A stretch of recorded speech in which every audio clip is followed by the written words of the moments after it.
کھاؤں کہاں چھوڑ کے صدقہ تیرا، اور تیرے قدموں میں جو ہے غیر کا منہ کیا دیکھے، کون نظروں پہ چڑھے دیکھ کے تلوا تیرا۔ کہنے لگے حضور میں نے نہیں جانا، میں یہیں رہوں گا۔ چچا اور باپ نے دیکھا تو کہنے لگے بیٹا تو غلامی چھوڑ کے نہیں جائے گا، تو ملازمت چھوڑ کے بادشاہی میں نہیں جائے گا۔ تو آپ کے والد کو آپ فرمانے لگے ابا جی ذرا 2 گھڑیاں یہاں رہ کے تو دیکھیں، یہاں 2 گھڑیاں رہ کے تو دیکھیں۔ فرمایا یہاں ملازموں کا وہ اعزاز ہے جو شہزادوں کا ہوا کرتا ہے، یہاں خادموں کی وہ عزت ہے، اور پتہ پھر ان کو مقام کیا ملا، یہ واحد شعبیاں جن کا نام اللہ نے قرآن پاک میں بیان فرمایا ہے، نام اللہ نے قرآن مجید میں بیان فرمایا۔ حضور کا اپنے غلاموں کے ساتھ جو تعلق تھا، اپنے ملازموں کے ساتھ جو رشتہ تھا، بڑا آدمی آتا نا، بڑا آدمی تو لوگوں کی سانس سوکھ جاتے ہیں، اٹھ کے ملتے ہیں، بڑا کچھ کرتے ہیں۔ مزدور آتا ہے تو لوگ اوے کہہ کے پکارتے ہیں، ان کو خبر ہی نہیں کہ اس شخص کا اعزاز کتنا ہے۔ حضرت انس بن مالک رضی اللہ تعالیٰ عنہ فرماتے ہیں میں چھوٹا سا تھا، میری اماں مجھے حضور کے گھر چھوڑ گئی، میں نے 10 سال نوکری کی نبی پاک کی۔ کتنے سال بولیے؟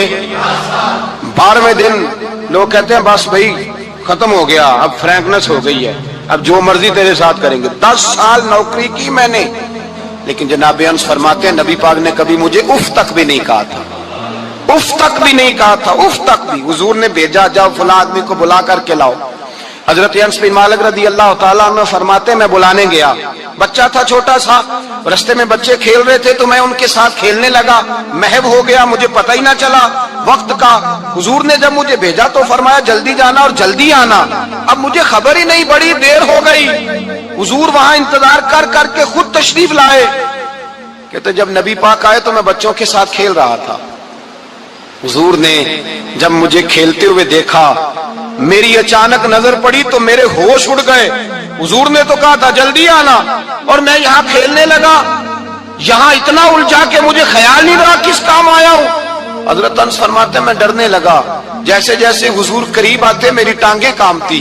فرماتے ہیں جب نبی پاک قریب آئے تو قربان جاؤں معصوم آمنہ کے، فرماتے ہیں حضور نے میری گردن پہ تھپکی دی، اور حضور نے ہنس کے فرمایا او بھائی لگتا ہے تو کھیل میں گم ہوا ہے تو تجھے یاد ہی نہیں رہا میں نے کس کام بھیجا تھا، تجھے یاد ہی نہیں رہا۔ کہا یا رسول اللہ صلی اللہ علیہ وسلم میں بھول گیا تھا، میں ابھی جاتا ہوں۔ کیا انداز ہے، کیا شفقت ہے، کیا رنگ ہے۔ حضور میں ابھی گیا اور ابھی آیا۔ نبی پاک نے فرمایا نہیں یار تو کھیل میں خود ہی چلا جاتا، تو کھیل یہاں میں خود جاتا۔ یہ اعزاز، یہ فضیلت، یہ درجہ کس نے ذروں کو اٹھایا اور صحرا کر دیا، یہ کس نے قطروں کو ملایا اور دریا کر دیا، یہ کس کی حکمت نے یتیموں کو کیا در یتیم اور غلاموں کو دنیا بھر کا مولا کر دیا، یہ کس نے اتنا۔ میرے بھائی مزدور کو حضور نے اعزاز دیا، نبی پاک اپنے ہاتھ سے کام کرنے والے کے ساتھ اس نے سلوک کرتے، محبت کرتے، پیار کرتے۔ ایک بوڑھی اماں تھی جو مسجد میں جھاڑو دینے کی مزدوری کرتی تھی۔ کیا کام کرتی تھی؟ دعا کریں اللہ ہم سب کو مسجد کی صفائی کی توفیق عطا فرمائے۔ بوڑھی اماں تھی، مسجد کی صفائی کرتی تھی، نوکری کرتی تھی، بیمار ہو گئی، بخاری شریف میں موجود ہے۔ اللہ کے محبوب صلی اللہ علیہ وسلم روز تیمارداری کرنے جاتے۔ ایک وقت ایسا آیا کہ دن میں 2 مرتبہ حضور تیمارداری کرنے جاتے۔ ایک شام نبی پاک نے فرمایا اس کا انتقال ہو جائے تو مجھے اطلاع کرنا۔ صحابہ کہتے ہیں رات کے وقت ان کا انتقال ہوا، ٹھنڈ کا موسم تھا، ہم نے حضور کو تکلیف دینا مناسب نہ سمجھا، ہم نے دفن کر دیا۔ سویرے اللہ کے حبیب نے پوچھا تم نے مجھے اطلاع کیوں نہیں دی؟ حضور سردی بڑی تھی۔ کون جاتا ہے مزدوروں کے جنازوں میں؟ کون جاتا ہے مزدوروں کے جنازے میں؟ یہاں تو اب جنازے بھی سیاسی ہو گئے ہیں، اب تو کوئی بہت بڑا امیر آدمی فوت ہو جائے تو وہاں رش ہوتا ہے، وہاں رش ہوتا ہے، غریبوں کا تو جنازہ بھی کوئی نہیں پڑتا۔ حضرت جناب سیدنا ابو ہریرہ رضی اللہ تعالیٰ عنہ فرماتے ہیں حضور نے فرمایا مجھے اطلاع کیوں نہیں دی؟ تمہیں اس کے اعزاز کا نہیں پتا؟ وہ مزدور تھی، مسجد میں جھاڑو دیتی تھی، تم نے خبر ہی نہیں دی؟ حضور وصال ہو گیا، فرمایا چلو مجھے بتاؤ قبر کہاں ہے۔ حضور سارا کچھ جانتے ہیں لیکن یہ ساری تمہید اس لیے بیان کی کہ ایک مزدور کی شان واضح ہو جائے۔ فرمایا بتاؤ قبر کہاں ہے؟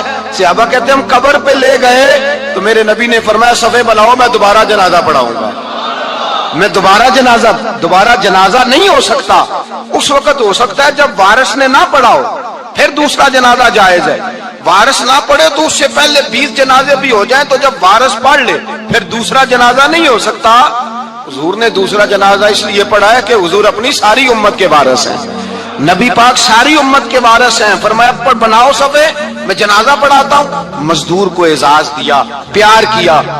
حضرت عبد الرحمن ابن عوف رضی اللہ تعالیٰ عنہ فرماتے ہیں ایک دن میرا دل کیا تھا کہ میں غریب ہو جاؤں. کیا ہو جاؤں؟ آپ اپنے لیے دعا نہ کریں لیکن حضرت عبد الرحمن ابن عوف کے الفاظ تو دہرائیں.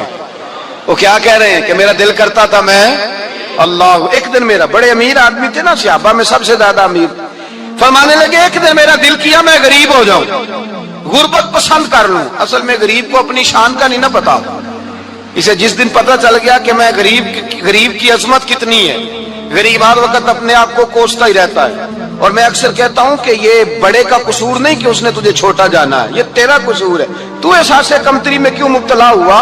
تو نے اپنے آپ کو چھوٹا کیوں جانا؟ تو نے اپنے آپ کو کمزور کیوں سمجھا؟ تو نے کیوں سمجھا کہ میں مزدور ہوں تو میری عزت ہی کوئی نہیں، میرا مقام کوئی نہیں؟ کیوں تو نے ایسا سمجھا اپنے لیے؟ حضرت عبد الرحمن میرے بھائی یاد رکھیں، جب غریب کو پتا چلے میری شان کیا ہے، میرے نبی پاک نے فرمایا میں غریبوں کے بیچ آیا ہوں، میں غریبوں میں رہا ہوں، میرے دائیں بائیں غریب رہتے ہیں، اور قیامت کے دن جب میں جنت میں جاؤں گا تو میرے آگے پیچھے غریب لوگ ہی ہوں گے. میں غریبوں کے ساتھ مل کے جنت میں جاؤں گا. حضرت عبد الرحمن ابن عوف کہتے ہیں ایک دن میرا بھی دل کیا تھا. یہ سب سے امیر تھے صحابہ میں، اور حضور نے فرمایا تو پکا جنتی ہے پر سب سے آخر میں جنت میں جائے گا، اس لیے کہ جتنا مال ہے اتنا حساب بھی تو دینا ہے نا، پکے. حضرت عبد الرحمن ابن عوف کہتے ہیں ایک دیہڑے دل کیا تھا کہ میں ماڑا ہوتا، میں غریب ہوتا، میں غریب ہوتا. یہ دل کیا میرا. کہا کس طرح؟ فرمانے لگے ایک مزدور صحابی تھے، حضرت سعد انصاری نام تھا، وہ حضور سے ملنے آئے. جب انہوں نے ہاتھ ملایا نا نبی پاک سے تو حضور نے ان کا ہاتھ تھام لیا. غریبوں کمال کر دی میرے مصطفیٰ کریم نے. نبی پاک نے ہاتھ تھاما، حضور نے ہاتھ، آپ کو اس بات کی لذت نہیں آئی شاید، نبی پاک نے ہاتھ تھاما مزدور کا. مزدور کہتا میں نے چھڑانا چاہا تو حضور نے پکڑ لیا دبا کے، اور جب تھام لیا تو میں ٹھہر گیا، میں اپنی قسمت پہ ناز کرنے لگا. حضور نے میرا ہاتھ کھولا. کہتے ہاتھ پہ چھالے تھے، جگہ جگہ چھالے بنے ہوئے تھے. تو نبی کریم صلی اللہ تعالی علیہ وآلہ وسلم نے ہاتھ کھول کے فرمایا سعد یہ کیا ہوا؟ عرض کی حضور غریب ہوں، بوڑھے ماں باپ ہیں، چھوٹے چھوٹے بچے ہیں، بہن بھائیوں کے حقوق ہیں، بیوی کے منہ میں حلال کا لقمہ دینا ہوتا ہے. یا رسول اللہ پھاوڑا لے کے، کئی لے کے، کدال لے کے، بیلچا لے کے مزدوری کرتا ہوں، میدان میں نکلتا ہوں، صبح سے گیا تھا اب آیا ہوں، ہاتھوں میں نشان پڑ گئے ہیں. حضرت عبد الرحمن ابن عوف فرماتے ہیں جس کے قدم چومنے کو دنیا ترسے، اس رسول نے سر مبارک جھکایا اور غریب کے ہاتھ کو چوم لیا. نبی پاک نے بوسہ دیا اور پھر فرمایا کیا؟ فرمایا یہ وہ ہاتھ ہیں جن سے خدا بھی پیار کرتا ہے، محمد مصطفیٰ بھی محبت فرماتے ہیں. نبی رحمت علیہ السلام نے فرمایا یہ تیرا وہ ہاتھ ہے جس سے اللہ بھی پیار کرتا ہے اور اللہ کا. تو مزدور کو پھر ناز کرنا چاہیے کہ پریشان رہنا چاہیے؟ بولے نا، مزدور کو ناز کرنا چاہیے نا، اس کو اپنا ہاتھ کھول کھول کے دیکھنا چاہیے اور اسے کہنا چاہیے اللہ نے مجھے وہ ہاتھ عطا فرمایا جس سے رب بھی پیار کرتا ہے، مصطفیٰ بھی پیار کرتے ہیں. اسے تو اعزاز سمجھنا چاہیے، فضیلت جاننی چاہیے، اسے تو ناز کرنا چاہیے. اللہ تبارک و تعالیٰ نے مجھے یہ اعزاز دیا ہے. کسان جو کھیتوں میں مزدوری کر رہا ہے، وہ مزدور جو کسی فیکٹری میں گیا ہے، رزق حلال کی تلاش میں نکلا ہے، اسے تو میرے بھائی ناز کرنا چاہیے، اسے تو خوش ہونا چاہیے کہ اللہ نے مجھے یہ فضیلت دی. ترستے ہوئے غریب، جان بوجھ کے اپنے آپ کو پریشان رکھتے ہوئے لوگ اگر جان جائیں کہ فضیلت کیا ہے، عظمت کیا ہے، اور پھر غلام کے ساتھ سلوک کیا کرنا ہے. ایک یہودی کا بیٹا نبی پاک کی خدمت کرتا تھا اکثر. یہودی کا بچہ، وہ بیمار ہو گیا، روز آتا تھا، چھوٹے موٹے کام کرتا تھا، بیمار ہو گیا. حضور نے فرمایا چلو تیمارداری کرنے چلتے ہیں. کس کی؟ غلام کی، نوکر کی. یہاں صاحب کہتے ہیں 5000 روپیہ لے جاؤ، وہ بڑے احسان کے ساتھ 5000 روپیہ لے جاؤ اور دے آنا، اور اسے کہنا سردی پوچھ رہے تھے تیرا کیا حال ہے، تو بات ختم ہو گئی. حضور بنفس نفیس گئے اور غریب کا گھر تھا. وہ یہودی باہر نکلا جس کا بیٹا بیمار تھا،